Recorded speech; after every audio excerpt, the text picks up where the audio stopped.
Kaixo gaztiak zer moduz? Bueno, horrela da, ezta? Ja ikasturtea bukatzen edo bukatuta, batzuk behar bada, eta aurretik egun pila bat eta denbora libre pila bat lagunekin egoteko, gustoko plan horiek itxeko, ez? Hondartzara jun, mendira, igerilekura, festak, bueno, horten desberdin xamar izango da, baina nik bentsat aprobetxatuko dut beti bezala denbora librean irakurtzeko, liburuak hor pendiente dauzkadan liburu asko irakurtzeko, ezta? Eta hain zuzen, tartetxo aprobetxatu nahi nuke zueri liburu bilduma bat aholkatzeko. Nik idatzetako liburu bilduma bat da, Eskularru beltzak deitzen da. Eta bertan, nerabe batzun abenturak kontatzen ditut.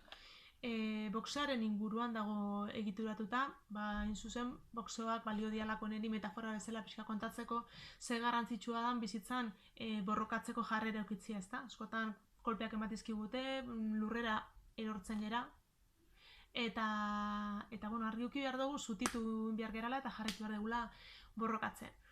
Abentura pila bat, zuen adineko neska mutilei gertan zizkien abenturan mordo bat agertzen da bertan, lehia dago, maitasuna dago, liskarrak daude, gurasoekin, arazoak, hainbat eta hainbat gauza. Casting bat antolatzen dute, ikasbidaian joango dira, izan ere, lehenengo liburua gustatu ezkero, hause, bigarren bat dago, castinga, hirugarren bat ikasbidaia, eta laugarren bat, momentuz bildumari bukaera ematen diona, iez izenekoa. Badatorru da, disfrutatu eta esandakoa. Udan ere, irakurri.